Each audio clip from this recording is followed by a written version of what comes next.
بتبدأ حكايتنا في قارة اسمها قارة يغدا. قارة أهلها وشعبها اتعرضوا لظلم كبير، لكن في يوم من الأيام ظهر فارس مجهول جمع جيش من المتطوعين وقرروا يواجهوا جيش الملك الأسود. وفي وسط ما الجنود كانوا في أرض المعركة بيقاتلوا جنود الجيش الأسود، بطلنا يوري كان في قصر ملك الظلام وطلب منه يسيب القارة ويمشي، لكن الملك رفض وعرفه إن مصير العالم ده هو الدمار وإنهم لازم يتقبلوا مصيرهم غصب عنهم. وبالله استدعى مجموعة من الجيش وطلب منهم يخلصوا على الشباب. وقتها يوري قال له مش انت اللي تقدر تحدد حاجه زي كده، وان قرار موتنا مش في ايديك انت. وفجاه بنلاقيه هجم على الجنود السود، والناحيه التانيه بنشوف الجنديه جولينا وهي بتحارب الجنود، وكانت بتقول بصوت عالي ان احنا هنستعيد القلعه، وطلبت من الجنود انهم يعملوا كل اللي يقدروا عليه. وبنرجع بعد كده لبطلنا وكان بيحاول يخلص على الجنود السود وبيعمل كل اللي يقدر عليه، والملك كان بيقول له مفيش فايده من اللي انت بتعمله، وان الاستسلام احسن حل ليهم وانهم يتقبلوا مصيرهم. لكن بطلنا ما عجبوش الكلام ده وقال له انا قلت لك اني مش هستسلم ابدا. وفجاه بيهجم عليه. وعلى الجانب التاني بنشوف بنت اسمها ايرينيس وبتكون قويه جدا، وكانت بتهاجم جيش يوري من فوق وكانت شايفه انهم ضعفاء جدا. لكن بتلاقي شخص بينادي عليها اسمه ايريس بيقول لها تعالي انت بتاعت النهارده. وفي الوقت ده بنلاقي شباب شكلهم روش جدا بيواجهوا وحش ضخم، لكنهم اتحدوا مع بعض وخلصوا عليه في ثانيه واحده. وبنرجع بعد كده ليوري وبيكون قدر يخلص على كل الجنود السود وطلب من الملك الاسود انه يستسلم، لكن الملك قال له انت فاكرني هخاف من طاقتك الضعيفه بتاعتك دي؟ فرد عليه بطلنا وقال له انت شكلك ما جربتهاش. وفجاه بنلاقيه هجم عليه بالسيف بتاعه، ومن قوه الضربه بتكون عملت انفجار كبير جدا. ساعتها الجنود المتطوعين فرحوا جدا وكانوا فاكرين ان يوري عملها، فعشان كده قرروا انهم يطلعوا له فوق. وبنرجع بعد كده لبطلنا وللاسف الملك الاسود كان ماسكه من قفاه وبيرميه على جنب، وبنلاقيه بدا يتحرك ناحيه بنته فينا وطلب منها تديله السجل المتسلسل والجنيه بتاعتها، وانه شايف انهم لو اتحدوا مع بعض فهيقدروا ينهوا العالم ده. لكن فينا بنته رفضت وقالت له مش هقدر اساعدك. وقتها الاب بيتضايق جدا وضربها بظهر ايده. ساعتها الجنيه اتعصبت وقالت له انت ازاي تضرب صاحبتي؟ فبنلاقي ملك الظلام مسك الجنيه وقال لها انت ما تعرفيش قوتك ممكن تعمل ايه، وان لو انت رمز النور والامل فانا هخلص عليكي. وللاسف بحركه صباع منه بيكون قدر يخلص عليها. ساعتها بيستقبل سهم اتضرب عليه من جولينا وقالت له اللي هيموت النهارده هو انت، وان هي جايه عشان تاخد حق ابوها اللي مات،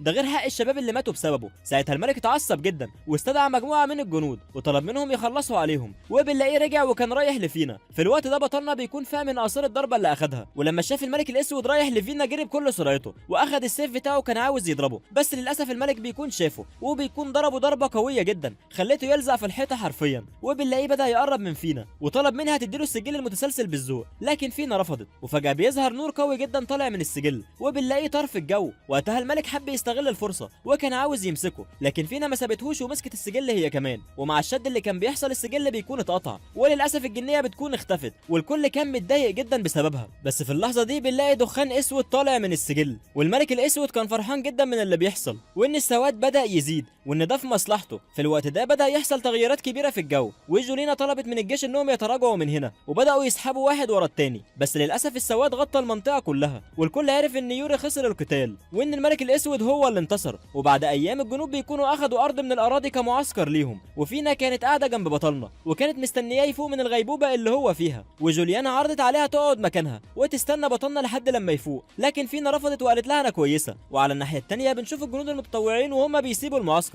وكانوا راجعين لبلدهم. وقتها جوليانا كانت متضايقه جدا من اللي حصل وان يوري بين الحياه والموت. فبنلاقي بورك بيقول لها ان احنا نستاهل اللي حصل، وان فكره الهجوم على الملك الاسود كانت متهوره جدا وان قوه الجيش كانت ضعيفه جدا بالنسبه له. ساعتها واين طلب منه يسكت، لكن جوليانا قالت لها سيبيه وان كلامه صح. فكمل بورك كلامه وقال لها حرب زي دي كانت محتاجه معرفه واستراتيجيه كبيره. ساعتها اتدخل واين تاني وقال له المعرفه مش كل حاجه. فتعصب بورك جدا وقال طالما الحروب ماشيه كده فده اكبر سبب ان جوليانا المفروض هي تكون القائده بتاعتنا. فعرفته انها ما تقدرش تشيل مسؤوليه كبيره زي دي، واعتذرت له على كل اللي حصل ووضحت انها ما كانتش شايفه غير انها تجيب حق ابوها بس، وان اللي شجعها على كده هو يوري. المهم بيقرروا الجنود انهم يرجعوا للعاصمه وكانوا عاوزين جوليانا تيجي معاهم، لكنها رفضت وقررت تقعد مع جيش المتطوعين. وقائد فرسان الجيش المقدس كان شايف انها محتاجه جنود اكتر يقعدوا معاها وطلب من واين يهتم بيها جدا ويخلي باله منها. وفي الوقت ده بطلنا بيكون فاق ورجع لوعيه من تاني وكان فرحان ان فينا كانت قاعده جنبه ومستنياه وشكرها على تعبها معاه. بس لما بيفتكر اللي حصل بيتضايق جدا. وقتها فينا طلبت منه يهدى وقالت له كويس انك لسه عايش، وراحت تنادي على باقي الشباب واللي كانوا فرحانين جدا ان بطلنا بقى كويس. ولما سالوه ناوي يعمل ايه بطلنا قال لهم بفكر ارجع للعاصمه الثانويه من تاني. وقتها جوليانا سالته هل ناوي يجمع الجيش مره تانيه ولا لا، فقال لها بطلنا لا، وانه عاوز يقدم تقارير خسارتهم لجيلبر وان كفايه اول خسائر اللي حصلت في المهمه دي. وفي نفس اليوم بالليل بنشوف بطلنا وهو قاعد لوحده وكان مش قادر ينسى اللي حصل. وتاني يوم الصبح بنشوف تاجر تفاح بيتخانق مع ست عجوزه على الفلوس وانها عاوزه تفاحه ب3 عملات بس، لكن فجاه بنلاقي بنلاقي شاب ضخم جدا دخل على التاجر وطلب منه صندوق تفاح كامل مقابل عملتين بس، والغريب بقى ان التاجر وافق، لكن بنلاحظ ان الشاب الضخم ده عاوز ياخد فلوس الست العجوزه. بس في اللحظه دي بنلاقي شاب غامض ظهر وطلب من الشاب الضخم ده انه يبعد رجله عن الفلوس، ولما حس ان الشاب الضخم عاوز يهجم عليه، الراجل الغامض ده استغل الفرصه قبله وقدر يضربه هو الاول، وبيكون رجع الفلوس لاصحابها. لكن في اللحظه دي بنلاقي الشاب الضخم قام من تاني وطلع السكينه وكان عاوز يعور الشاب الغامض، لكن بنلاقي الراجل الغامض ده بيضحك ضحكه استهزاء وكان سايبه وماشي، بس فجاه بيديله واحده في وشه بتقلبه على الارض، وحرفيا بيضحك السوق كله عليه وبياخد تفاحه من اللي كانوا واقعين على الارض وقال له بقى بحاسب انت عليها. وقتها التاجر اتضايق جدا وكان عاوز يضربه، لكن الشاب قدر يهرب منه وقال له قبل ما يمشي انت غريب جدا، يعني سبت الضخم ده وجاي تجري ورايا انا؟ وفضل يتريق عليه، وبعد كده سابه ومشي. وبعد شويه الشاب قدر يوصل للعجوزه اللي كانت عاوزه تفاح، وبيكون اداها التفاحه اللي كان نفسها فيها وفضل يزق العربيه مكانها وكان بيوصلها. والناحيه الثانيه بنشوف جيش المتطوعين وهم في طريقهم للعاصمه الثانويه، وكانوا مستحملين كلام واهانه اهل البلد ليهم وانهم سابوا ارضهم بالساهل. وتاني يوم الصبح بيلاقوا واحد من سكان قريه قريبه منهم بيطلب منهم المساعده، وان الجيش الاسود اقتحم قريتهم. وطبعا مش محتاج اقول لك ان الجنود اتحركوا وراحوا يشوفوا اللي بيحصل. بنرجع بعد كده للشاب الغامض،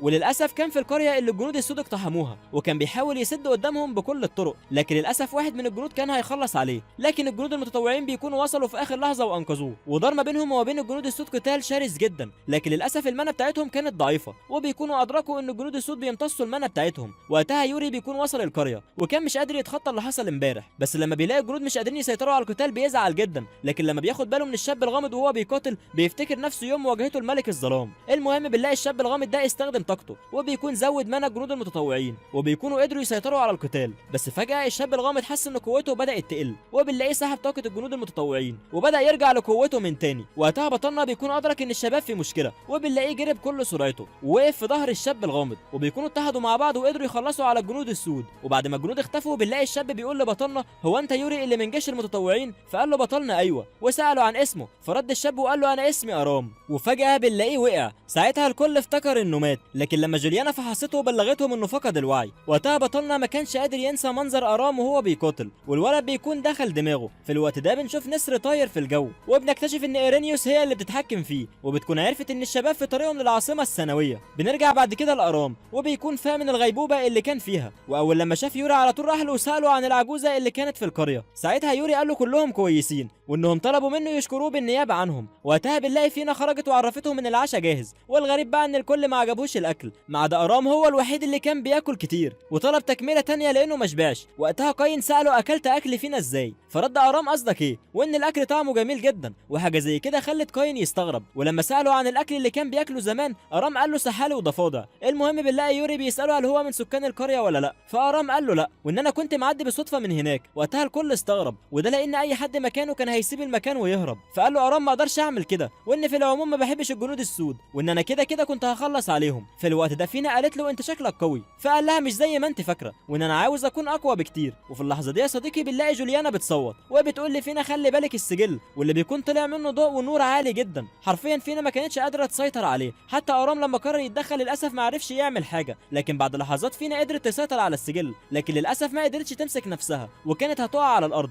بس يوري لحقها واطمن عليها. المهم فينا بتروح وبتمسك السجل من تاني، ولما ارام سالها عن الكتاب ده فينا عرفته ان ده سجل متسلسل، وان ده العالم كله بيدور عليه، وانه سبب السواد اللي في العالم. وللاسف بيكون في صفحات في السجل اسودت، ودي حاجه خلت ملك الظلام يفرح جدا. بس في اللحظه دي بنلاقيه بيسال ايرينوس عن الجنيه اللي اختفت، وطبعا ايرينوس استغربت، وده لانها ماتت يوم الحرب، لكن الملك قال لها طالما العالم ما اتدمرش يبقى الجنيه لسه عايشه. بنرجع بعد كده لارام، ويوري طلب منه يتكلم معاه شويه وساله عن السبب اللي مخليه بيسعى للقوه. فقال له ارام بكل بساطه عشان مفيش حاجه تقدر تعملها وانت ضعيف، وان كل حاجه محتاجه القوه. وقتها يوري عرض عليه انه ينضم لجيش المتطوعين، بس الغريب بقى ان ارام رفض وقال له انا شايف ان القتال لوحدي احسن. فعرفه يوري ان القتال لوحده له حدود، وان في اوقات ممكن يضطر يهرب من خصمه. فرد عليه ارام وقال له يبقى وقتها هرجع لهم تاني وهخلص عليهم. فيوري حب يزنقه في الكلام وقال له انت عرفت منين انك هتخلص عليهم؟ ساعتها ارام اتعصب جدا وقال له انت عاوز مني ايه؟ وبعدين انت خسرت بالفريق بتاعك. فيوري قال له عشان كده بعرض عليك للمره الثانيه انك تنضم لفريقي. في الوقت ده بنشوف بوركو وهو واقف بيسمعهم بيتكلموا، لكن بنلاقيه رجع لجوليانا وعرفها ان الطريق كويس والسواد ما سيطرش على المكان. وقتها جوليانا قالت له جميل جدا، وعرفتهم انهم هيتحركوا الفجر. وتاني يوم الصبح الصبح اخيرا الشباب بيكونوا وصلوا العاصمه الثانويه، لكن للاسف بيلاقوا جنود الظلام عاملين قلق هناك، والجيش اللي في العاصمه ما كانش قادر يسيطر عليهم، وكان بيحاول معاهم بكل الطرق. بس في اللحظه دي بنلاقي يوري والجيش المتطوعين ظهروا وكانوا بيساعدوا جيش العاصمه، ولما بيسالوا قائد الجيش عن اللي حصل بيعرفهم ان الجسر الجنوبي اتهد بسبب جنود الظلام، وان جيشه بيحاول يسيطر على الوضع زي ما هو شايف. بس في اللحظه دي بنلاقي ارام ظهر وكان متالق جدا، وقائد الجيش كان منبهر بيه. المهم بنلاقي يوري بيقول للقائد سيب لنا انت الارض وروح شوف لك منطقه تانية تحميها.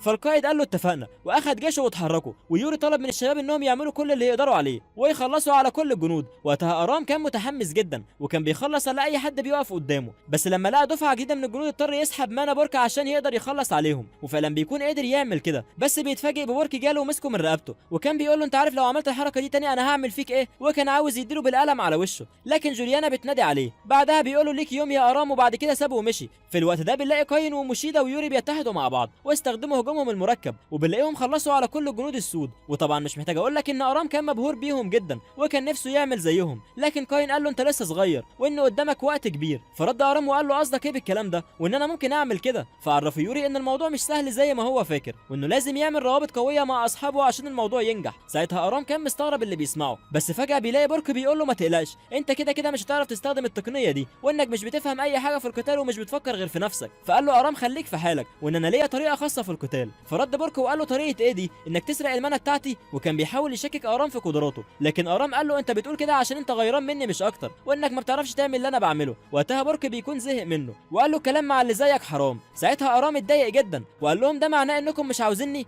ووعدهم انه هيكون اقوى لوحده. وبنلاقيه ساب المكان ومشي. ولما يوري بينادي عليه بورك قال له سيبه يمشي، وان انا شايف ان الولد ده غبي ومش هيساعدنا في اي حاجه. فعرفوا يوري ان ارام عنده امكانيات كويسه وانه هيساعدهم في المستقبل، وطلب منه يجيبه. بس فجاه بنلاقي واين دخل عليهم وقال لهم ده شكله زعيمهم وصل. وبنتفاجئ باسطول كبير جدا من جيش الظلام واللي كان قوي جدا، وجيش المتطوعين ما كانوش قادرين عليهم. بنروح بعد كده لارام وبيكون افتكر كلام يوري وهو بيقول له انا لما شفتك وانت بتقاتل خليتني اقرر ان انا ما استسلمش مهما حصل. فقال له ارام انا ايه علاقتي بالكلام ده. فحكى له يوري قصته لما اغمى عليه، وان اصحابه فضلوا جنبه طول الايام دي وما سابوهوش، وان الرساله اللي عاوز يوصلها له ان في حاجات مش هيقدر يعديها لوحده، وان لازم يكون عنده صحاب. وعرفه ان قدراته في استخدام المانا جميله جدا، وان استخدامه لروابط الصداقه ده هيساعده في المستقبل. بنرجع بعد كده لفريق المتطوعين، وكانوا شايفين انهم مش هيقدروا يكملوا قتال لفتره طويله. بس في اللحظه دي بنلاقي زعيم جيش الظلام وجه ضربه قويه جدا على جوليانا، لكن بورك جري بكل سرعته وقدر ينقذها. لكن للاسف الضربه بتكون اثرت عليه، وجيش الظلام بيكون استغل اللحظه وكانوا هيخلصوا عليه. لكن بنلاقي يوري بيقول بعلو صوته ما تقلقش يا بورك انا جيت وهنقذك. وبنلاقيه بيقاتل بكل وحشيه لدرجه ان سيفه بيكون اتكسر، لكن ارام مش بيفرق معاه الكلام ده، وبنلاقيه اخد سيف بورك ونقل المانا بتاعته فيه، وكمان لباقي اسلحه جيش المتطوعين. وقتها بورك كان مستغرب اللي هو شايفه، لكن ارام قال له ما تركزش عشان ما يجيلكش صداع، وان احنا كده متعادلين. المهم بنلاقي جوليانا وجنودها بداوا يهجموا على الجنود وبيكونوا قدروا يخلصوا عليهم كلهم. وارام كان مبهور جدا ببورك وقدرته الجباره.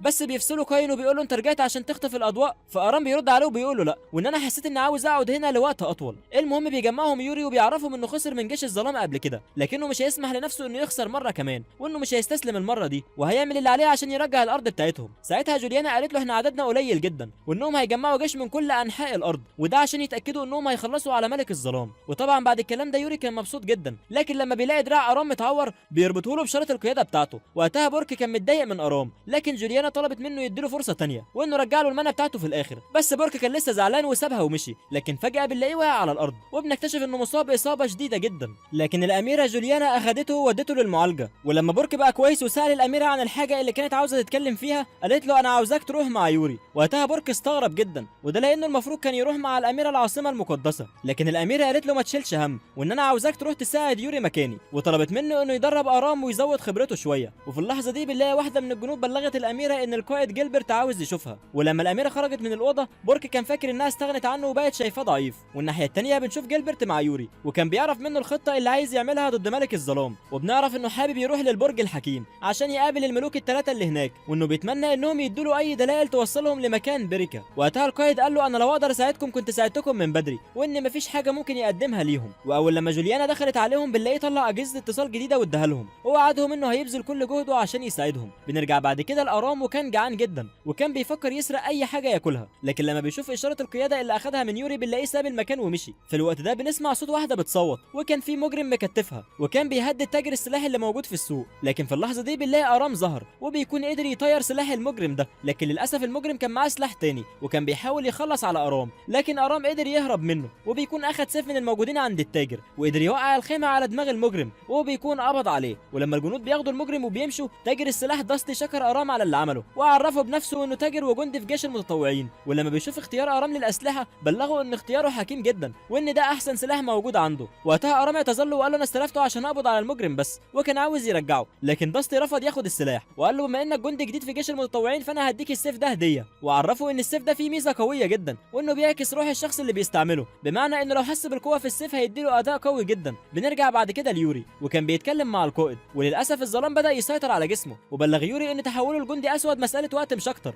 ده غير انه بقى يتخيل انه بيقاتل مع الجيش الاسود. في الوقت ده ارام كان بيتدرب بره وبورك كان رايح له عشان يدربه، لكن لما بيشوف السلاح اللي معاه بيستغرب جدا وكان شاكك انه سرقه، وفضلوا هما الاثنين يتخانقوا مع بعض. بس في اللحظه دي بنلاقي جوليانا اتدخلت، ولما سالتهم عن اللي حصل بورك قال لها الواد الحرامي ده سرق السيف من السوق، لكن ارام بينكر كل الكلام ده، لكن بورك ما كانش مصدقه لحد لما بنلاقي داستي وصل وقال لهم ارام ما بيكذبش وان انا فعلا اللي اديته السلاح ده. ساعتها بورك كان محرج من الوضع اللي كان فيه، وبنلاقي اخد بعضه ومشي. وواين كان شايف ان مش احسن قرار ان بورك يكون مع ارام، لكن الاميره كانت عاوزاه يفهم يوري اكتر وانه لو عمل كده الرابط ما بينهم هيكون قوي جدا. وفي نفس الوقت بالليل بنشوف فينا قلقانه جدا، لكن يوري طمنها وطلب منها تروح تنام. واول لما بيرجع الاوضه بتاعته بيتخيل شويه حاجات غريبه وان ضميره بيتكلم معاه وبيحاول يخليه يرجع عن قراره في تجميع الجيش والوقوف ضد ملك الظلام. لكن يوري طلع الفكره دي من دماغه، بس فجاه الباب بيخبط، ولما بطلنا فتح الباب لقى ارام هو اللي واقف وبداوا يتكلموا مع بعض هما الاثنين. وارام بيشكره على اللي عمله معاه وانه وثق فيه، وعرفه انه كان بيسرق زمان وكان حرامي كبير لكن دلوقتي ما بقاش يعمل كده. ساعتها بطلنا فرح منه جدا، وارام وعده انه هيعمل كل اللي يقدر عليه عشان يخلص على الجيش الاسود، وده لانهم دمروا القريه اللي كان عايش فيها وانه بقى وحيد بسببهم، واي مكان بيروحوا بيلاقيهم دايما هناك، وطلب منه يعلمه التقنيات اللي بيستخدمها عشان يبقى قوي ويخلص عليهم. لكن بطلنا قال له الموضوع مش كده، وان انت لازم تثبت نفسك للسيف بتاعك، وان الموضوع ده بياخد وقت، وانه لو عمل كده هيقدر يستخدم تقنيات كتير. وتاني يوم الصبح الشباب كانوا بيجهزوا نفسهم وكانوا هيمشوا من العاصمه الثانويه، ولما قائد العاصمه بيعرف انهم رايحين للعاصمه المقدسه عشان يتكلموا مع الجنود ويعرضوا عليهم الانضمام للجيش بتاعهم، فبيقرر انه يروح مكان الاميره جوليانا وانه هيتكلم مكانها، وعرفها ان قائده نقابه السحر الدرا قررت تروح معاهم وتساعدهم. واول لما ارام شاف سيف المساعد بتاعها فرج انبهر بيه جدا، وفرج عرفه ان السيف ده اللي خلص على التنين اللي ظهر من فتره وكان بيعامله كانه عيل صغير، لكن ارام اتعصب عليه وكان بيتخانق معاه. في الوقت ده جوليانا لاحظت ان بورك قاعد لوحده، فبنلاقيها راحت له وطلبت منه يثبت نفسه مع يوري وانها واثقه فيه. بعد كده الشباب اتحركوا وكانوا في طريقهم للعاصمه المقدسه، لكن بعد مشي طويل الشباب قرروا يرتاحوا شويه، وهناك يوري لاحظ ان بورك متضايق، فبنلاقيه راح له وقال له انسى اللي حصل امبارح وان اللي فات مات، وطلب منه يدرب ارام على استخدام السيوف، لكن بورك رفض، وبنلاقيه ساب المكان ودخل الغابه. بس فجاه بنلاحظ تغيرات غريبه بتحصل، وفجاه بنلاقي ايرينيوس ظهرت وفضلت تحاوط بورك بالسواد بتاعها لحد لما قدرت تسيطر عليه، وكل ما كان بيحاول يخرج من السواد ايرينيوس كانت بتقول له ان مفيش حد عاوزه وان اللي كان بيحميها تخلت عنه بسهوله، وللاسف بتكون سيطرت عليه. في الوقت ده الشباب بيكونوا سمعوا صوت غريب جه من الغابه، ده غير الضباب اللي كان جاي من ناحيتها. ساعتها يوري ساب كل اللي في ايديه وكان في طريقه البرج، واللي كان للاسف استسلم للسحر الاسود. بس في اللحظه دي الشباب بيكونوا وصلوا وكانوا بيحاولوا يخلصوا على ايرينيوس، لكنها بتصد كل الهجمات وبتكون استدعت الجيش بتاعها، والشباب كانوا بيحاولوا يخلصوا عليه. في الوقت ده بورك كان بيتكلم مع ملك الظلام، وللاسف بيكون سيطر عليه بشكل كامل، والظلام بيكون استولى على جسمه، وفجاه بنلاقيه هجم على يوري، والكل كان مصدوم من قوته الجباره، حرفيا مفيش حد قادر عليه. لكن ايرينيوس طلبت منه يهدى وقالت له احنا مش جايين نخلص على حد، وان المره اللي جايه لو قابلهم يبقى يخلص عليهم، واخدته معاها ومشيت. وطبعا مش محتاج اقول لك ان يوري كان مصدوم جدا من اللي شايفه، وبيكون بلغ جوليانا باللي حصل، وكان متضايق جدا انه ما عملش اللي عليه وما قدرش يحميه. فقالت له جوليانا اللي حصل واطمنت على باقي الفريق، وطلبت من بطلنا انه يتحرك دلوقتي، وده لان التنقل بالليل بيكون خطر جدا. بس في اللحظه دي بنلاقي اريس بينادي على الاميره وبلغها ان العاصمه بتتحرق، والغريب بقى ان اللي عمل كده هم اهل البلد، وانهم قرروا يكونوا جيوش سود، وده لانهم فاكرين ان ملك الظلام كده هيضمهم لصفه، وبصراحه كانوا اقوى جدا. لكن الموضوع ده ما طولش، وجنود المدينه المقدسه قدروا يسيطروا على الوضع وكانوا بينظفوا المدينه من الخراب اللي حصل. بس فجاه بنلاقي شخص ماسك قنبله وكان هيخلص على بنت ملهاش اي ذنب، لكن بيظهر اريس في الوقت المناسب وبيقدر ياخد منه القنبله. ولما جوليانا تسال جان عن اللي حصل وبتعرف ان المدنيين هم اللي عملوا كده بتتضايق جدا. لكن في اللحظه دي بنلاقي الشاب اللي اتمسك بيقول لجوليانا انت مش تقدري تنقذي العالم. وقتها ايريس كان عاوز يضربه، لكن الاميره طلبت منه يسيبه يتكلم، وقالت له دي فرصتك الوحيده اللي تقدر تتكلم فيها. فقال لها الولد الملك المقدس مات، وان الجنود بتوعه مش بيساعدونا، ده غير ان الملك الاسود مختلف جدا وانه هينقذنا لو انضمينا ليه. فسالته جوليانا وقالت له مين اللي قال لك الكلام ده؟ فقال لها الولد الكل بيقول كده، وانه مش عاوز يموت، وانه هيكون شيطان وينضم للجيش الاسود. ساعتها جوليانا اتعصبت عليه جدا وقالت له انت عارف انت بتقول ايه؟ انت لو بقيت شيطان فانت مش هتشوف اصحابك ولا عيلتك تاني، وانك كده هتنقذ نفسك بس. ومره واحده بنلاقيها بدات تعيط وكانت بتقول ليه سبتنا وتحولت لشيطان. وقتها الشباب ما كانوش عارفين هي بتتكلم عن ايه، لكن واين بيكون حكى لهم اللي حصل. بس فجاه النار بدات تمسك في البلد من تاني، لكن الاميره جوليانا بتكون سابت المكان وراحت للاميره لويزي، وكانت حاسه انها ضعيفه ومش قادره تشيل المسؤوليه. فقالت لها جوليانا ما تقلقيش وان دي مش غلطتك. وجانا عرفها انهم استلموا مهام الملك وانهم هيحلوا كل المشاكل مع بعض. وبنلاقيهم عملوا قعده عرب وبداوا يشوفوا كل الجيوش اللي حواليهم، وان جيش القائد شوزا قريب منهم وكانوا شايفين انهم يضموا لجيشهم. وبنرجع بعد كده ليوري، وكان للاسف متصاب اصابه شديده جدا في دراعه والسواد كان مسيطر عليها. واول لما فينا شافته قلقت عليه جدا وقررت تعالجه بالسجل المتسلسل، وكانت قلقانه عليه. لكن بطلنا طمنها وقال لها ما تقلقيش انا كويس. وتاني يوم الصبح الشباب بيكونوا في طريقهم لبرج الحكيم، واول لما قربوا منه استقبلوا ضربه نار قويه جدا. وبنكتشف ان جيوش البرج هم اللي عملوا كده. المهم بينزل يوري من الحصان وبيبلغ ملكيور انهم هيقتلوا الملك الاسود مره تانية وانهم محتاجين قوه البرج الحكيم. فرد عليه ملكيور وقال له انت لو عاوز تساعدنا فعلا يبقى تورينا قوتك الاول. في اللحظه دي بنلاقي فيلنر استخدم سحره وبدا يوجهه عليهم، والجنود المتطوعين كانوا بيصدوا السحر وكانوا مسيطرين على الوضع بشكل كبير لحد لما ارام اتسحب ما بينهم وكان هيخلص على فيلنار. بس للاسف مش ده اللي حصل، وواحده من جنود ملكيور كانت هتخلص عليه، لكن يوري ظهر في اخر لحظه وقدر ينقذه. بس في الوقت ده بنلاقي ملكيور بيقول مفيش وقت للقلق على حد وبيوجه سحره على الدرا. وللاسف المنى بتاعتها كانت ضعيفه جدا قدام المنى بتاعته وكان هيخلص عليها. بس في الوقت ده بنلاقي ارام نقل لها المنى، ووقتها الدرا بتكون قدرت تصد تعويذه في النار. ومش بس كده، دي نزلت علينا يازك من السماء. وعلى الناحيه الثانيه بنشوف ملكيور وهو قاعد وبيتفرج على كل اللي بيحصل وكان مبهور جدا بقدره ارام. بس في اللحظه دي بنلاقي حد بيقول له انت مبسوط بعدد الضحايا اللي بيزيد؟ فقال لها ملكيور مفيش تقدم من غير تضحيات. فردت عليه دليما وقالت له طب ما تنزل معاهم وتشوف الموضوع متعب ولا لا. بنرجع بعد كده للشباب، وارام كان متالق جدا وكان هيخلص على البنت اللي كانت هتقتله. لكن فجاه بنلاقي واحده اسمها فاطمه نزلت ارض القتال وطلبت منهم يسكتوا. وبعد شويه بنشوف جنود جيش المتطوعين موجودين في البرج الحكيم، وفينا عرفت ارام على الثلاث ملوك. ودليما بلغت الشباب باخر الاخبار اللي حصلت في القلعه الامبراطوريه، وان السواد زاد جدا وكثافته بقت عاليه لدرجه ان مفيش حد يقدر يخترق القلعه. وسالت بطلنا هل هو متاكد من الخطه بتاعته ولا لا، وانه خسر من الملك قبل كده. فقال لها يوري انا مش هاممني كل الكلام ده، وان انا هحاول مره واتنين لحد لما اخلص على الملك. وقتها فاطمه قالت لهم انا مش قادره اتخيل اللي هيحصل في المستقبل، واللي انتوا شايفينه صح اعملوه. وقتها بطلنا سالها هل تعرف اي حاجه عن ريبيكا ولا لا. فردت فاطمه قالت له ايوه، وانها لسه عايشه لكن موجوده في مكان ما تقدرش ترجع منه لوحدها. ساعتها الشباب سالوها عن المكان بس فاطمه ما ردتش عليهم ونصحتهم يروحوا لمعبر المتاهه. وبعد شويه بنشوف ارام وهو بيتمشى في البرج بس بيقابله في طريقه في النار، وبنلاقيه بيقول له انت الطفل الجديد اللي هنا. فرد ارام وقال له انت هتصاحبني ولا ايه، وان انا مش طفل. وكان مستغرب كميه العلامات الكتير اللي موجوده على جسمه. وقتها كلاوس هو اللي رد عليه وعرفه ان دي علامات ختم بتعلم من قدرته القتاليه وانه مجنون قتال. المهم في النار كان مبسوط جدا بقوه ارام وانه خسر القتال بسبب المنى اللي نقلها للساحره. فقال له ارام انا مستحيل اخسر اي قتال. فعرفه في النار انه مندفع جدا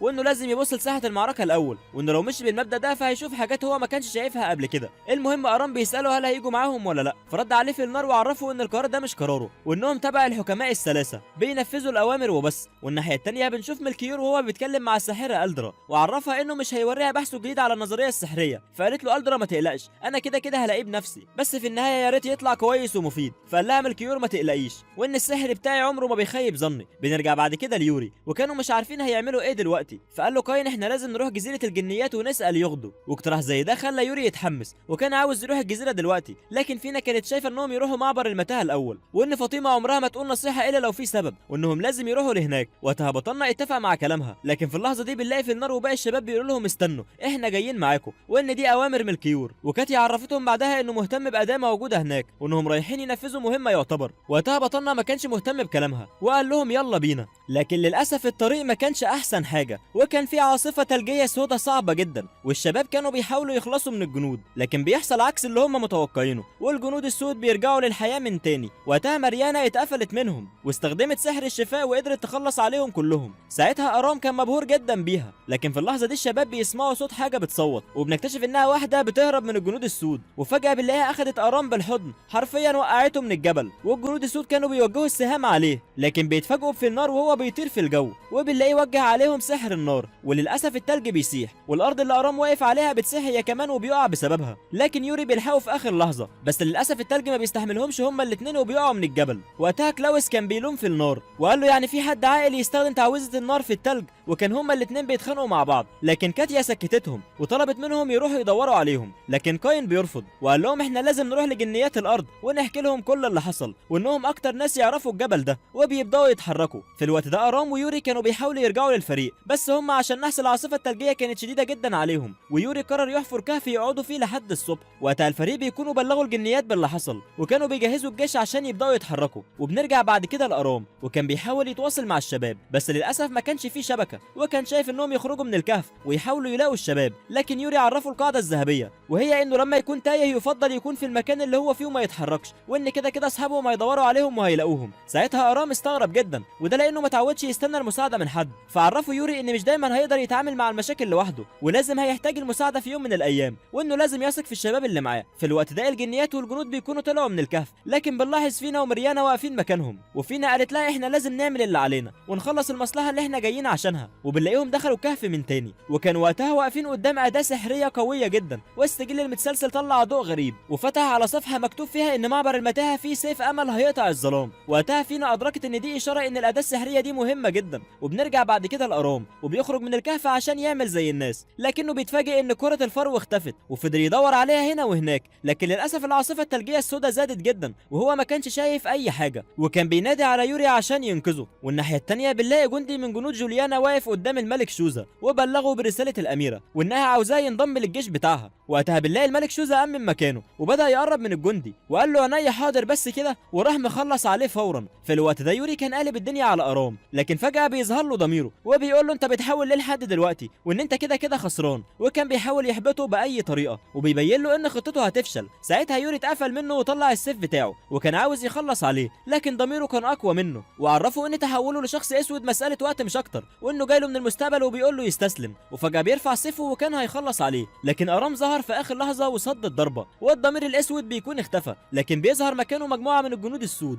ويوري وقتها بيكون فاهم ان السواد هو اللي كان مسيطر على عقله، فعشان كده طلب من ارام يسيبهم وان هو اللي هيخلص عليه. لكن ارام قال له مفيش الكلام ده، وان اللي بيأذيك هو اللي بيأذيني، وان احنا لازم نساعد بعض. وفعلا بعدها بيتحدوا مع بعض وبيعملوا اول هجمه متسلسله ما بينهم. وطبعا مش محتاج اقول لك ان ارام كان مبسوط جدا. المهم بنلاقي شخص غريب دخل عليهم، لكن يوري كان عارفه، وبنعرف وقتها ان اسمه بالتازاري. وفجاه بعدها بيرجع الجو لحالته الطبيعيه، وارام ما كانش يعرف مين ده وايه اللي بيحصل، لكن يوري عرفه انه معلم فاطمه. وبالصدفه بنلاقي كره الفرو طلعت من هدومه واخدت ارام بالحضن. المهم بالتازاري بلغ يوري انه غرقان في الميه السوداء، وانه لازم يكون متاكد من الخطه بتاعته، لانه لو ما عملش كده فممكن الظلام يسيطر عليه. فقال له يوري مفيش منه الكلام ده، وان انا همحي السواد ده من البلد. وقتها بالتازاري فرح منه جدا وقال له خلي بالك لانه هيظهر تنين قريب اقوى من التنين اللي انت خلصت عليه. وبعد كده سابه ومشي. في اللحظه دي الشباب قدروا يوصلوا لبطلنا واخدوا معاهم ورجعوا لمعبر المتاهه وبيقضوا وقت ممتع. وتاني يوم الصبح بنشوف الشباب وهم في طريقهم لجزيره الارواح، بس بيتفاجئوا بالملك شوزا وجيشه مستنيهم. ولما يوري والشباب قربوا منه بنلاقيه رفع سيفه على فينا وطلب منها تسلمه السجل المتسلسل، وانه شايف انه هيقدر ينتصر على الملك الاسود وان قاره يودا هتكون تحت سيطرته. في اللحظه دي ارام رمى عليه سكينه ووقف قدامه، ويوشي مساعد شوزا طلع وعرفهم ان رسالتهم وصلت وانهم محتاجينهم في الجيش بتاعهم. لكن فجاه بنلاقيه رمى الورق في وشهم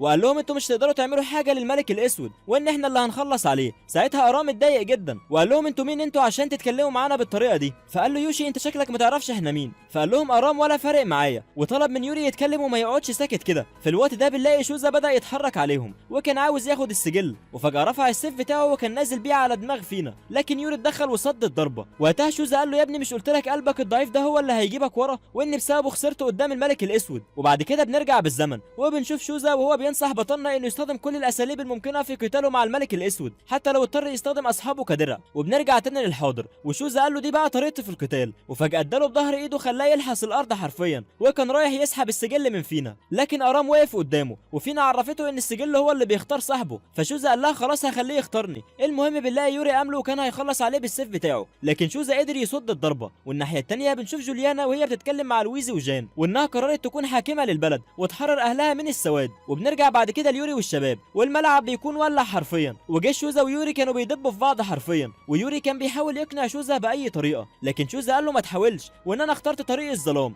وهسيطر على الاراضي التسعه، وان استغلت قوه السواد احسن استغلال، وان انا هكون الملك الاسود. ومره واحده بنلاقيه هجم على يوري وبصراحه قوته كانت كبيره جدا ويوري ما كانش قادر يعمل معاه اي حاجه. وفي اللحظه دي بنلاقي كاين بيطلب منهم يستخدموا تقنيه الهجوم المتسلسل، وفعلا الشباب سمعوا الكلام، لكن للاسف اللي كانوا متوقعينه ما حصلش، وشوزا كان لسه عايش، وضرب بطلنا ضربه خلته يطير 20 متر لورا، واول لما شاف فينا قدامه على طول راح لها. ساعتها ارام كان معاها وكان بيحاول يبعده عنهم. في الوقت ده يوري بيكون فاهم من اثار الضربه، وكان شايف شوزا وهو رايح لفينا وبيكون اخد منها السجل. بس في اللحظه دي يا صديقي بنشوف بطلنا وهو بيقول له خد يا شوزا، وكان عاوز يضربه، بس فجاه بتنزل سيوف من السماء بتحوط بطلنا، وفي نفس اللحظه بنشوف حاجه كبيره جدا نازله من فوق وكانت هتنزل على شوزا، لكنه قدر يهرب في اخر لحظه. وبنكتشف ان البنت دي هي صاحبه السيوف اللي نزلت. ساعتها الكل كان مستغرب البنت دي وما كانوش عارفين هي مين، بس بتظهر ايرينوس وبتقول لهم ايه رايكم في المفاجاه دي، وان البنت اللي شبه الروبوت دي اسمها اولزادا. المهم بنلاقي ايرينوس بتبص ليوري وبتقول له بعدين معاك، انت مش ناوي تيجي معانا ولا ايه؟ ولما بتاخد بالها من شوزا بتقول له انت شبهنا بالظبط، ما تيجي معانا، لكن شوزا بيرفض.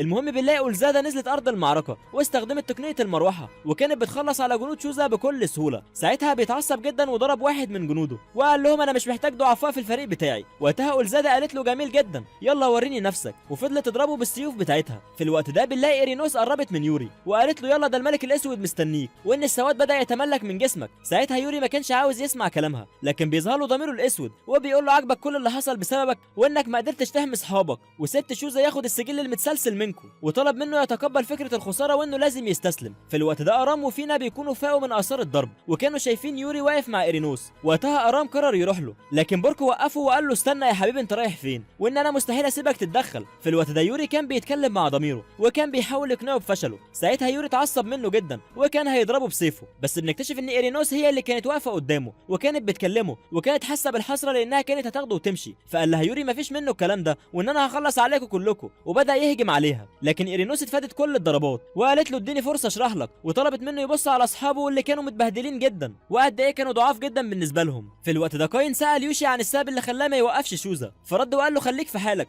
وان كل واحد بيحمي الشخص اللي بيثق فيه. وبنرجع بعد كده ليوري وايرينوس وبدات تسيطر عليه، وظهر له ضميره الاسود وقال له شفت بقى انك طلعت ضعيف، وان انت ما عندكش المقدره اللي تخليك تحمي اصحابك، اعترف بقى فشلك ولو لمره واحده، وان حياتك في الظلام هتكون احسن. ومد ايده وقال له يلا تعالى معايا. ساعتها بطلنا مسك السيف بتاعه وقال انا مش هخلي السواد يسيطر عليا، وراح ضربه بالسيف. بس للاسف حصلت حاجه غريبه، والسيف بيكون اخترق جسم كاين والضمير الاسود بيكون اختفى، والكل ما كانش مصدق اللي هو شايفه، حتى يوري كان مصدوم جدا، ومن قوه صراخه على كاين السواد بيكون اتملك منه. والملك الاسود كان مبسوط جدا بيه وقال له اهلا بيك في العالم الاسود. وعلى الناحيه الثانيه بنشوف جوليانا وهي بتجاوب على كل اسئله اهل المدينه، وان سبب تورطهم في الحرب اللي دخلوها هو يوري، وانه كان شايف ملك الظلام قليل جدا واي حد يقدر عليه، لكن مش ده اللي حصل. ووعدتهم انها تحررهم من الجيش الاسود، وبتلبس التاج ومراسم الاحتفال بتكون ابتدت. وبنرجع بعدها ليوري وبيكون اتحول لجندي اسود بالكامل، ومره واحده بيوجه ضربه قويه جدا على شوزا لكنه بيقدر يصدها، وقال له ده انت طلعت ضعيف جدا لدرجه انك بقيت جندي عند الملك الاسود. وبنلاقيه وجه عليه ضربه من ضرباته، لكن اولزادا استدعت وحش صخري وقدر يصد الضربه مكانها. وبعدها ايرينوس قالت له احنا ما عندناش وقت للقتال دلوقتي، وقالت يلا بينا يا يوري عشان الملك مستنينا هناك. وكانوا خلاص داخلين البوابه، لكن ارام ما كانش عاوزهم يمشوا وكان بيجري وراهم، بس بورك استخدم تعويذه الصخور وزنقه وعرفه انه لو قابله مره تانية هيخلص عليه. ساعتها شوزا كان بيقاتل الوحوش الصخريه، وبنلاقيه استخدم قوه الظلام وفلقهم نصين، وحاجه زي كده خلت ايرينوس تنبهر بيه جدا وقالت له لينا مقابله تانية، واخدت الشباب معاها ودخلوا البوابه. في الوقت ده ارام ما كانش مصدق كل اللي حصل وكان زعلان جدا على يوري. وبعد شويه بنشوف الشباب قاعدين وما كانوش عارفين هيعملوا ايه الفتره اللي جايه، وماريانا كانت بتحاول تعالج كاين بس كانت محتاجه مساعده معالجين تانيين عشان يقدروا يعالجوه بشكل كلي. المهم بنلاقي شوزا دخل عليهم وبيقول لهم انتوا ايه اللي مقعدكم هنا لحد دلوقتي، وان الزعيم بتاعكم باعكم وبقى جندي عند ملك الظلام، وعرض عليهم ينضموا ليه ووعدهم انه هيحافظ عليهم. فردت كاتيا وقالت له اجري شوف لك شغلانه تانية، وان انت واخد مقلب في نفسك. فقال لها انا مش هجبركم على حاجه، لكن لو وقفتوا في طريقي انا هخلص عليكم فورا. وقتها ارام اتضايق جدا وقال له الحرب لسه ما خلصتش وان احنا هنرجع اقوى من الاول. فشوزا قال له انت شكلك متضايق من خيانه يوري. فارام بيقول له يوري ما خناش وانه تايه ومستنينا نساعده وانه راجع. فقال له شوزا ضحكتني والله، وطلب منه يرجع صاحبه في اسرع وقت قبل ما يخلص عليه بنفسه. وبالنسبه للسجل بقى فزي ما هو اخده بالقوه فالمطلوب منهم يرجعوه بالقوه. في الوقت ده يوري كان واقف قدام ملك الظلام، ولما ساله عن رايه في انضمامه للجيش الاسود يوري قال له انا حاولت انقذ العالم مرتين على الرغم من ان ما كانش في سبب يخليني اعمل كده، وان جه الوقت ان انا اتحدى العالم كله، وانه لو لاحظ ان العالم يستاهل الدمار فهيكون هو اول واحد يساهم في حاجه زي كده. وبنرجع بعدها للشباب وقرروا ينقلوا كايل للمدينه الثانويه. اما بقى فينا وارام فقرروا يروحوا لجزيره الارواح، لكن الطريق كان طويل وقرروا يرتاحوا على جنب. وارام حكى لفينا كل اللي حصل في العاصمه الثلجيه، وان بيلتازاري قال له ان يوري خلص على تنين وطلب منها تحكي له القصه، القصه، فقالت له فينا التنين ده السواد كان مسيطر عليه، وان يوري موته عشان يريحه من الالم اللي كان حاسس بيه، وانه عمل كده غصب عنه، وكانت بتلوم نفسها لان يوري عمل كده بالاجبار، وكانت منهاره من العياط، فقال لها ارام ما تعيطيش، وان السبب هو الملك الاسود اللي بيهاجم الناس لحظه ضعفهم، وعرفها انه كان فاكر ان يوري قوي جدا ما عندوش ولا نقطه ضعف، لكن مش ده اللي حصل، وان كل الناس عندهم نقاط ضعف، فعشان كده بيكونوا صداقات وبيساعدوا بعض، ووعدها انهم مش هيسيبوه وهيرجعوه من تاني. والناحيه التانيه بنشوف ميتشيدا وهي بتتكلم مع جوليانا وطمنتها على كاين وانه لسه عايش، بس في اللحظه دي جان بيدخل على الاميره، وكان مش مصدق خبر انضمام يوري الملك الظلام ده، غير انقلاب شوزا عليهم، وان الدنيا بتتقفل عليهم من كل ناحيه، وكان شايف انها النهايه، لكن الاميره ما كانتش شايفه كده، وقالت له قوم وقف على رجلك، وعرفته انها ناويه تقابل شوزا وتتكلم معاه، وان ده واجب ملكه المدينه المقدسه، وان مهمتها حمايه الناس وتحقيق الامان. في الوقت ده شوزا كان شغال على تطوير الجيش، واللي عددهم بيكون 5000 جندي، بس هو كان طماع شويه وكان عاوز جنود اكتر عشان يقدر يخلص على الملك الاسود. وقتها جنود السحر بيكونوا وصلوا البرج الحكيم وبلغوا الملوك باللي حصل ليوري، بس الغريب بقى ان فاطمه قالت لهم ما تقلقوش، وان ده امتحان محدش عارف نتيجته امتى، لكن طلبت منهم يروحوا مكان معين. بنرجع بعد كده لارام وفينا، وكانوا قدام جزيره الارواح، بس اللي ما يعرفوش ان يوري كان مستنيهم هناك. وبنرجع بالزمن لورا، وبنشوف ارام بيسال يوري عن السبب اللي هيخليهم يروحوا جزيره الارواح، فعرفوا يوري ان يوغدو سان موجوده هناك، وانها مميزه جدا بين الجنيات ومعها السجل اللي هيساعدهم. وبنرجع بعد كده للحاضر، وارام وفينا بيكونوا وصلوا الجزيره، لكن بيلاقوا قدامهم جيش الظلام، وارام كان شايل همهم، لكن في اللحظه دي بنلاقي تعويذه سحريه اتعملت بتخلص عليهم في ثانيه، واللي عملت كده هي فينا، واخدتهم معاها وكانوا في طريقهم ليغدو، لكن بيلاقي جيش الظلام مبهدل الجزيره حرفيا، بس كان في شخص اسمه رافا كان معلمهم الادب، واول لما شاف فينا والشباب طلب منهم تبعدهم عن هنا، بس في اللحظه دي بنلاقي يوري واقف وراهم، وفجاه بنلاقيه هجم على ارام، وهو ما كانش فاهم اي حاجه، وكان بيقول له يفوق، مش انت اللي كنت عاوزنا نقاتل ضدهم؟ فعرفوا يوري ان محدش هيقدر يغلب ملك الظلام، وبعد كده بيهاجمه بيخليه يقع على الارض، لكنه بيقوم من تاني، وكان بيحاول يعمل معاه اي حاجه، لكن بياخد ضربه قويه جدا من سيف يوري خلته يطير. بس في اللحظه دي فينتا وابوها دخلوا، ورافا طلب منهم يمشوا، وانهم ما جوش هنا عشان يقتلوه، وانهم لازم يخلصوا الحاجه اللي هم جايين علشانها وبعدها يمشوا. وفعلا ارام اخد فينا وبنلاقيهم دخلوا الغابه، واول لما شافوا يغدو بيحصل انفجار كبير، لكن يغدو ما اهتمتش وقالت لهم يدخلوا بسرعه، وان حاجز اربول هيحميهم، وبيروحوا للمركز وبيقفوا قدام السجل، ويغدو بتعمل تعويذتها وبتنقلهم لسجل قاره يغدو. وقتها ارام ما كانش فاهم اي حاجه، فقالت له فينا ده تاريخ القاره كله متسجل بالتفصيل في السجل ده. المهم بنلاقي يغدو بتنقلهم ليوم الحرب، وارام اول لما شاف يوري بيتضرب كان عاوز يساعده، لكن يغدو قالت له احنا مش هنقدر نعمل اي حاجه، وانهم بيحاولوا يلاقوا ريبيكا. وفي وسط ما هم بيتنقلوا بين الوقت فينا شافت بطلنا وهو بيلوم نفسه، وكانت متضايقه جدا عليه، بس حصل حاجه غريبه جدا، والاوقات كانت بتتغير لوحدها، وبنكتشف بعدها ان يوري ورافا بيدبوا في بعض في قلب المركز، وكانوا حرفيا بيدمروه، وضربه ورا الثانيه يوري قدر يوقع رافا. ساعتها بنته قلقت عليه جدا، وكانت هتوجه تعويذه على يوري، لكنه سبقها ووجه عليها تعويذه ظلام، بس بيظهر رافا في اخر لحظه وبينقذها، واللي خفنا منه حصل، والسواد بيكون سيطر على السجل، وكل واحد من الشباب بيكون راح لزمن مختلف عن التاني، وارام بيكون رجع 12 سنه لورا، وبيشوف يوري وهو بيجر عربيه البضاعه، بس فجاه بيلاقي قدامه جنود الظلام، وكان بيحاول يسد معاهم، لكن للاسف كان ضعيف جدا، بس فجاه بيظهر فارس قوي بيخلص عليهم كلهم، ونصحوه قبل ما يمشي انه يتدرب كويس، وان قوته هي اللي هتنفعه. وفعلا يوري سمع كلامه وكان بيتدرب بشده عاليه. وفي يوم من الايام جنود الظلام هجموا على القريه الصغيره، واهلها ما كانوش عارفين يعملوا ايه، لكن يوري بيقول لهم ما تخافوش، ومسك الجنود وعمل معاهم الواجب وزياده، ومن وقتها وعد نفسه انه هيكون اقوى. وبيتغير الزمن بعد كده، وبنشوف فينا وهي بتعالج يوري، وارام اتصدم جدا لما شاف منظر دراعه اللي السواد سيطر عليه، وعرف كاين انه سبب كبير في ضعفه، وطلب منه انه يدرب ارام، وانه شايف انه ممكن يساعد العالم ضد الظلام، وان امكانياته كويسه. ساعتها ارام اتضايق شويه، بس فجاه بنلاقي الزمن اتغير، والغريب بقى ان بليتزاري كان بيتكلم معاه، وارام كان مستغرب الموضوع ده، فقال له بليتزاري انا ما حدش يتوقعني، واي حاجه اقدر اعملها. فارام قال له اي حاجه اي حاجه، وطلب منه يخليه قوي، وانه عاوز يحرر يوري ولازم يغلبوه عشان يقدر يحرره. فبليتزاري قال له اذا كان كده فيلا بينا، وبيرجعوا لايام العاصفه الثلجيه، وبنشوف يوري وهو بيقع من على الجبل، لكن ارام لحقه في اخر لحظه، بس للاسف وقع هو كمان، لكنه قدر يمسك في طرف الجبل، وكانوا خلاص طالعين، لكن فجاه بيلاقوا يوري الظلام واقف قدامهم، وكان بيحاول يوقعهم، ويوري الانسان كان عاوز يضحي بنفسه عشان ارام يعيش، لكن ارام قال له مفيش منه الكلام ده، وان احنا هنطلع مع بعض. وقتها يوري الظلام زهق منه وكان خلاص هيوقعهم، لكن ارام قال له الحكايه ما خلصتش، وبنلاقيه رفع يوري لفوق. في الوقت ده ارام استخدم طاقته وراح مخلص عليه فورا. وقتها بنسمع ريبيكا وهي بتقول انا شايفه النور قدامي وان انا راجعه من تاني. المهم بيرجع ارام للمركز من تاني، وفينا كانت مبسوطه لانها سمعت صوت ريبيكا وانه لسه في امل. بيروحوا بعد كده لبحيره الرمل، وبيتكلموا مع الزعيمه اشرينا، وعرف وعرفوها ان بلتزاري قال لهم ان في تنين هيظهر قريب، وان سجل القاره دي السواد سيطر عليه، وان مفيش وقت يضيعوه، ولازم يجمعوا جيوش عشان يقدروا يصدوا جيش الظلام. وفي اللحظه دي بتيجي واحده من الخدم بتبلغ الزعيمه انهم لقوا اطلال الضريح، واللي بتكون نزلت على التنين الاسود اللي يوري خلص عليه، وان المفروض ميزوكيا تغني الاغنيه اللي مكتوبه عشان يقدروا يستدعوا التنين ويساعدهم في القتال. بس فجاه بيجي واحد من الجنود وبيبلغ الزعيمه ان في 10,000 جندي مستنيهم بره، وبيكون قائدهم شوزا. ساعتها الزعيمه كانت بتحاول تلاقي حل، لكن الجندي عرفها ان في 10,000 جندي تاني واقفين قصادهم قائدتهم الملكه جوليانا.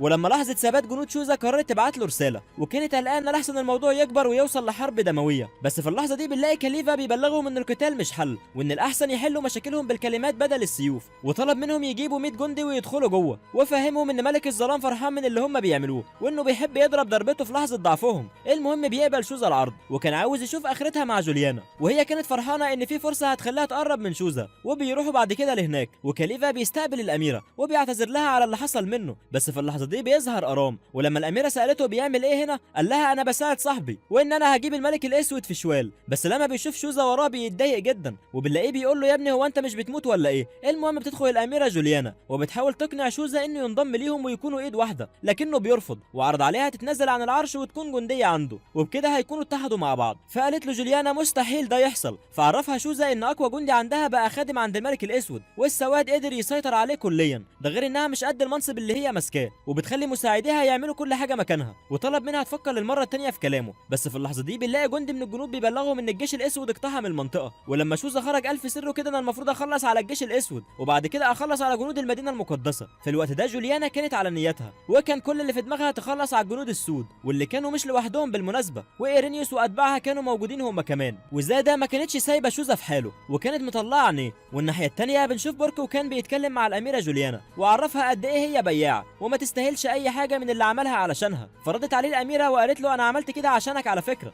ساعتها بوركو راح لها وقال لها انتوا اساسا صنف ناقص، واداها ضربه خلتها تطير 10 متر لورا. ومش بس كده، ده فضل مكمل ضرب لحد لما جات له الفرصه انه يخلص عليها نهائيا. واول لما رفع سيفه جان ظهر في اخر لحظه ومنعه. في الوقت ده كاليفا كان مش لاقي شوزا وجوليانا، وقال لارام الاثنين دول عاملين زي الزيت والميه، مستحيل يتفاهموا مع بعض ابدا، وانا خايف لاحسن حد يغدر بالتاني، وان الموضوع ده لو حصل هتحصل مجزره ما حصلتش في التاريخ، واللي خفنا منه فعلا حصل. وجوليانا كانت هتغدر بشوزا، لكنه بيقدر يصد ضربتها، وقال لها انا كنت مديك الامان، وطالما غدرت بيا يبقى لازم اهزمك. ودار ما بينهم قتال شرس جدا، وجوليانا كانت بتحاول تكسب القتال ده باي طريقه. بس فجاه بنلاقي شوزا استخدم طاقه الظلام، وبنلاقيه ضرب الارض بالسيف بتاعه ووجه ضربه قويه جدا على جوليانا، لكنها قدرت تصد الضربه دي. بس بعدها بتتفاجئ بشوزا وكان بيقاتل بكل وحشيه، وطبعا مش محتاج اقول لك ان ايرينيوس كانت مبسوطه جدا باللي بيحصل. المهم بنلاقي شوزا وجوليانا اتقفلوا من بعض، وكل واحد كان ناوي يدي الضربه القاضيه للتاني. بس في اللحظه دي بنلاقي ارام نزل لهم من السماء وقدر يصد الضربه دي. في الوقت ده بنشوف ميزوكيا وهي بتغني اغنيه اطلال الضريح، وبنكمل بعد كده الاحداث وبنشوف ارام وبيقول لهم انتوا كنتوا هتتحولوا لشياطين، وكان بيحاول يهديهم. ساعتها ايرينيوس اتضايقت منه جدا ووجهت عليه ضربه من ضرباتها، وقالت له انت ضيعت علينا فرصه كبيره، وان جوليانا كانت هتبقى مننا. وقتها جوليانا قالت لهم مفيش منه الكلام ده، وقطعت الجزء الاسود اللي في شعرها. ساعتها بوركا قال لها انت مستحيل تكوني بتفكري، وانك ضيعتي فرصه للحريه ما تتعوضش ابدا. فبيتدخل ارام وسط الكلام وبيقول له يا ابني ما تخرس شويه، وان انت قلت لي لو شفتك المره الجايه هخلص عليك، يلا بقى وريني نفسك. وفعلا بنلاقيه هجم عليه، وعشان يضمنوا انهم هيخلصوا عليه اولزادا بتكون دخلت في القتال،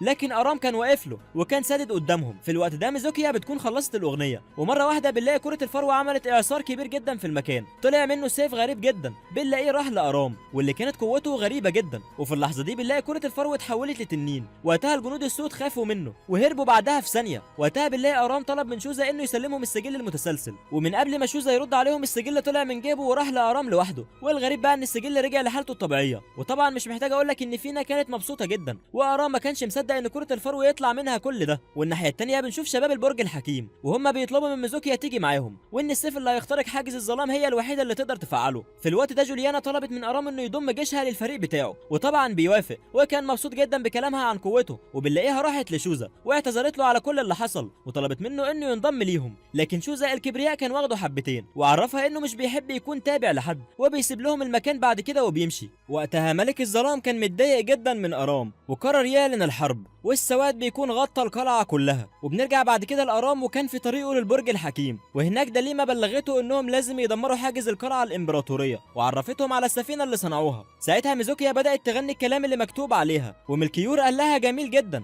هو ده اللي انا عاوزه، وعرفهم انهم هيتحركوا بالسفينة لحد لما يوصلوا للحاجز، وان السفينة هي اللي هتقتحم الحاجز ده وهتفتح الطريق للجيش عشان يدخلوا القلعة. وبيبدأوا بعدها يقسموا نفسهم، والخطة بتبتدي والكل بيركب السفينة وبيجربوها لأول مرة. في الوقت ده يوري كان بيتكلم مع ملك الظلام، وكان بيسأله هل هو متردد ولا لا، وان اصحابه جايين وهيحاولوا يخلصوا عليه. فقال له يوري انا مش هاممني حد، وان طالما ما قدرتش احميهم يبقى اخلص عليهم بايديا دول. بنرجع بعدها لأرام، وفي النار طلب منه يتكلموا مع بعض شويه، وسأله هل هيقدر يقتل يوري ولا لا، وانه لو مش حاسس انه يقدر يعمل كده فالاحسن انه يقعد وما يجيش معاهم. لكن أرام قال له انا هرجع يوري، وان انا ماشي بالمقوله اللي انت قلت لي عليها، ان المخفي بنقدر نشوفه لما بنشوف كل حاجه حوالينا، وانه لحد دلوقتي ما شافش كل حاجه حواليه، وانه هيعمل كل اللي يقدر عليه عشان يرجع صاحبه. وبعد شويه بنشوفه وهو قاعد مع فينا، وكانت بتحكي له مغامراتها مع يوري. بس فجاه بيحصل انفجار كبير جدا في قلب السفينه، وبنكتشف ان بوركو هو اللي عمل كده، ومره واحده بنلاقيه جري بكل سرعته على فينا. ولما أرام حاول يتدخل اخد شلوط منه طياره لاخر السفينه، وبنعرف انه جاي لحد هنا عشان ياخد السجل منها. لكن أرام امله وخلاه يبعد عنها، وطلب منها تهرب بسرعه بعدها. لكن بوركو قال له مفيش الكلام ده، واستدعى جيش الظلام وبيكونوا حوطوها. بس في اللحظه دي بنلاقي ألدرا اتدخلت وبعدتهم عنها. المهم بيدور قتال شرس جدا في السفينه، والشباب ما كانوش قادرين على الجنود السود. في الوقت ده دليما عرفت جوليانا اللي حصل، وطلبت منها تاخد الجيش وتتحرك للقلعه الامبراطوريه دلوقتي. وبنرجع بعد كده للشباب، وكانوا بيحاولوا يشغلوا السفينه، بس للاسف واحد من جنود الظلام بيوجه ضربته في قلب السفينه، والسواد بدا يسيطر على البلوره، وللاسف السفينه بتكون وقفت. ده كمان طاقه ألدرا بتكون خلصت هي كمان، وبورك بيستغل اللحظه دي وكان هيخلص عليها. لكن في النار قدر يشتت انتباهه، وأرام بيكون نقل لها مانع قويه جدا. وألدرا كانت اول مره تحس بالاحساس ده، لكنها استخدمت طاقتها وقدرت تخلص على مجموعه من الجنود. ساعتها أرام استخدم طاقته وخلص على الجنود اللي حواليه، وفجاه بنلاقيه طار في الجو وقدر يحرر قلب السفينه من السواد، وبتكون اشتغلت من تاني. بس فجاه بنلاقي بورك جري بكل سرعته وكان عاوز ياخد السجل من فينا، لكن أرام قدر يمنعه، والسفينه بتكون دخلت البوابه. لكن كان في مشكله، بورك ما كانش عاوز يسيب فينا في حالها،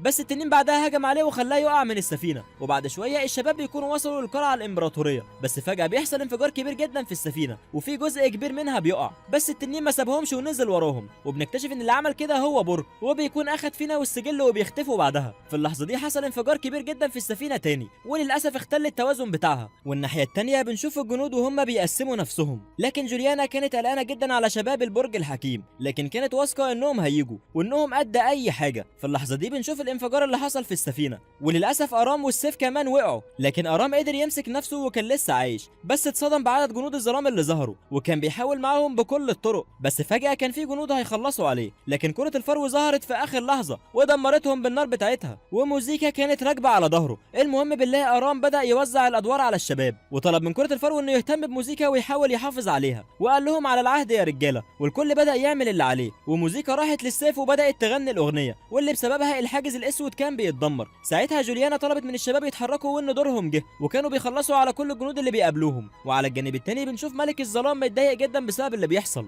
وإيرينيوس كانت شايفه ان الجيش ده مش بيعمل حاجه غير انه بيتقل حسابه معاهم، وانهم كده كده هيخسروا. وقتها بنلاقي فينا قلقت جدا وحطت ايديها على شعار معمول في جسمها، وبنعرف ان ملكيور هو اللي عمل لها الشعار ده، ونصحها انها تحاول ما تستخدمش التقنيه دي غير في الشديد القوي، وده لانها ممكن تخلص عليها. بنرجع بعدها للحاضر ويوري بيكون ظهر، واول لما فينا قالت له ارجع زي الاول بنلاقيه ربطها في اخر الاوضه، وكان ولا كانه شايفها. المهم بعدها الملك بيمسك السجل، واكتشف ان الجنيه ريبيكا موجوده في السجل، وبنلاقيه لزق نص السجل اللي معاه بالنص التاني، وبكده بقى معاه السجل كامل، وبدا يملاه بالسواد. وعلى الناحيه التانيه بنشوف ارام والشباب اقتحموا القصر، وكانوا بيحاولوا يوصلوا ليوري. في الوقت ده ملك الظلام كان بيراقبهم، وطلب من يوري يروح يخلص على الواد ارام اللي عامل القلق ده، وانه عاوز يضمه للجيش بتاعه. فقال له يوري غالي والطلب رخيص، وان قتل الولد ده مهمتي. وعلى الجانب التاني بنشوف الاميره جوليانا وجنودها معلمين جنود الظلام الادب، لكن بتظهر ايرينيوس وبتقول لهم انتوا خدتوا اكتر من وقتكم، واستدعت جنود زياده وكانت بتحاول تخلص على جنود الاميره. وفي وسط الضرب والقتل اللي كان شغال، الاميره جوليانا بتسمع صوت بورك بيقول لها انا مش مصدق نفسي، وان ازاي الملكه بنفسها بتعمل اللي عليها لاول مره، ومن الواضح كده انه شايل منها جامد. واول لما لاحظ انها عاوزه تهجم عليه ضربها ضربه قويه جدا، وقال لها انت شكلك مش حاسه باللي انت عملتيه. فقالت له الاميره انا ادركت اللي انا عملته، لكن قوه وضعف البني ادم بتبان في النهايه يا بورك. وانها عارفه قيمته ومستحيل تفرط فيه. ساعتها بورك اتضايق جدا وطيرها لاخر الدنيا حرفيا. لكن وهم فوق الجبل بورك لقى الاشاره اللي اخدها من جوليانا، وكانت بتقول له وقتها ان اللي كان معاه الاشاره دي كان فارس مفيش زيه، وانه لو كان موجود هنا ما كانش خلاه يعمل كل ده، وانها زي ما كانت السبب في اللي هو فيه فهي هتحل المشكله دي. وبنلاقيها رفعت السيف بتاعها عليه. في الوقت ده بورك كان بيفتكر ايام زمان وما كانش مركز معاها، وبيستقبل ضربه قويه جدا منها خلته يقع من الجبل، وللاسف بيموت بعدها. وجوليانا هي اللي بتكون غطته بعلم المدينه المقدسه. بنكمل بعد كده وملك الظلام بيكون اتهور وبدا ينشر السواد في كل حته، ده غير ان جنوده وقعوا موزيكا وبتكون وقفت الغناء بسببهم. بنرجع بعد كده لارام ويوري كان واقف قدامه، ومن نظراته باين قوي انه مش ناوي على خير، ودار ما بينهم قتال شرس جدا، حرفيا الاتنين كانوا جامدين جدا. وارام وقتها كان بيحاول يفوقه من الغيبوبه اللي هو فيها، لكن يوري ما كانش شايف غير ان قدره هو السواد وانه لازم يدمر المدينه. في الوقت ده الشباب لاحظوا ان الحاجز بدا يتجدد من تاني، وانه لو اتقفل فدي هتكون مشكله كبيره. وبنرجع بعد كده لارام وكان لسه ماشي بمبدا انا هفوقه من اللي هو فيه، بس لما افتكر كلام فيلنار قرر يوري له العين الحمراء، وبنلاقيه بعدها بدا يستجمع قوته. والناحيه الثانيه بنشوف جنود المدينه المقدسه عاملين اللي عليهم وزياده. ساعتها ايرينيوس بتكون اتقفلت منهم، وفجاه بنلاقيها استخدمت طاقتها ونزلت عليهم نيازك من فوق، وكانت نازله على دماغ جوليانا، لكن شوزا ظهر في اخر لحظه وانقذها بالسيف بتاعه، وطلب من جنوده يعملوا كل اللي يقدروا عليه. وبنرجع بعد كده لارام وفجاه بنلاقيه هجم على يوري، وعلى الجانب الثاني بنشوف الدرا وهي بتنادي على موزيكا وبتنقذها من جنود الظلام، وبترجع لها السيف الضخم مره ثانيه، وقررت انها مش هتسيب المكان، وبنلاقيها عملت حاجز حوالين السيف. في الوقت ده شوزا كان بيسال عن ارام، فقالت له جوليانا انه راح عشان يرجع يوري. وقتها ايرينيوس اتدخلت ما بينهم وعرفتهم ان اللي بيتحول لشيطان مش بيرجع انسان مره ثانيه. فقال لها شوزا ايه المشكله، وان ارام قدر يرد عليها، وده معناه ان المستحيل ممكن يتحقق له.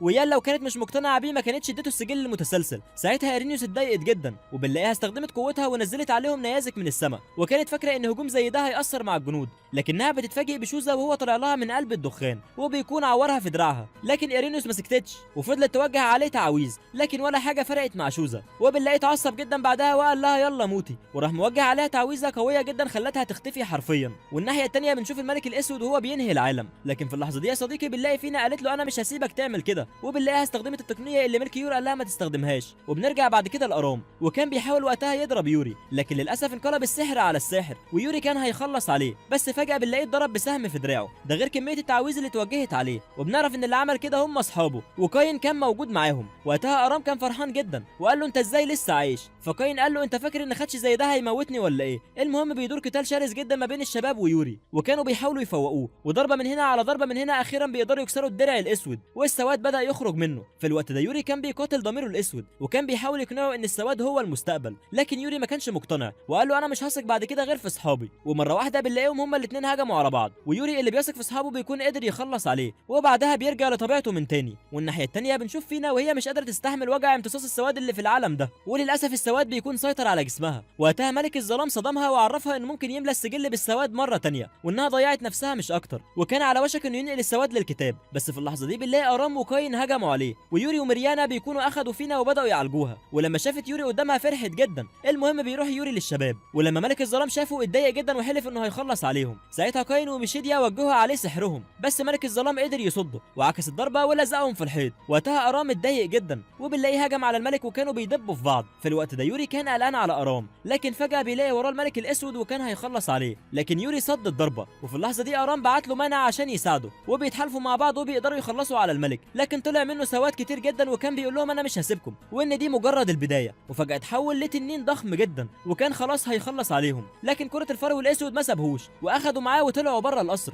وكانوا بيدبوا في بعض حرفيا. وكانت المعركه صعبه جدا، ولما الشباب حسوا ان كره الفرو بيعاني معاه قرروا انهم يساعدوه، وبداوا يشتتوا انتباه الملك لحد لما يوري عوره في عينيه. ومن شده الوجع الملك ما كانش عارف هو بيعمل ايه، ويوري بيكون وقع بس ارام ما سابهوش ولحقه. لكن في الوقت ده الملك كان هيوجه عليهم تعويذه قويه جدا، لكن كره الفرو ظهر في اخر لحظه وقدر يبعدوا عنهم. ومن شده الهجوم كره الفرو بتكون رجعت لهيئتها الطبيعيه، والشباب كانوا فاكرين ان ملك الظلام اختفى، لكن مش ده اللي حصل. وبنلاقيه بعدها ظهر بشكل جديد وقال لهم انتوا مش مصدقين ليه، وان انا عاوز انقذ العالم. فيوري بيقول له يا اخي بطل كذب، وان المستقبل موجود ورا القرف اللي انت بتعمله، وان مجرد اختفائك من هنا الدنيا هتضحك من تاني. ساعتها الملك اتضايق جدا ووجه عليهم تعويذه قويه جدا، لكن ارام قدر يصدها وقال له انت زودتها قوي، وان انا زهقت منك ولازم اخلص الموضوع ده مع الشباب. وبعدها قدروا يعملوا رابط قوي جدا ووجهوه ناحيه الملك وقدروا يخلصوا عليه نهائيا. المهم بعدها بيروح يوري الفينا، وللاسف كانت بتودع الحياه، وارام كان عاوز يساعدها بالمنى بتاعته، بس في اللحظه دي بنلاقي الملك بيقول له ما تحاولش، انت مش تقدر تساعدها، وان الوحيد اللي يقدر ينقذها هو انا. وفعلا بنلاقيه ضحى بنفسه وقدر يعالج فينا وامتص السواد اللي في جسمها كله. ومش بس كده، ده كمان ريبيكا بتكون رجعت وشكرت الشباب على كل اللي عملوه، واخيرا السواد بيختفي نهائيا وبترجع الحياه كويسه من تاني، والكل كان مبسوط وقتها. وهنا بتنتهي حكايتنا. لو عجبك الملخص ما تنساش تدوس لايك وتشترك في القناه عشان ده بيشجعنا استمر. وفي النهايه ما تنساش صلي على النبي. اشوفكم في حكايه جديده،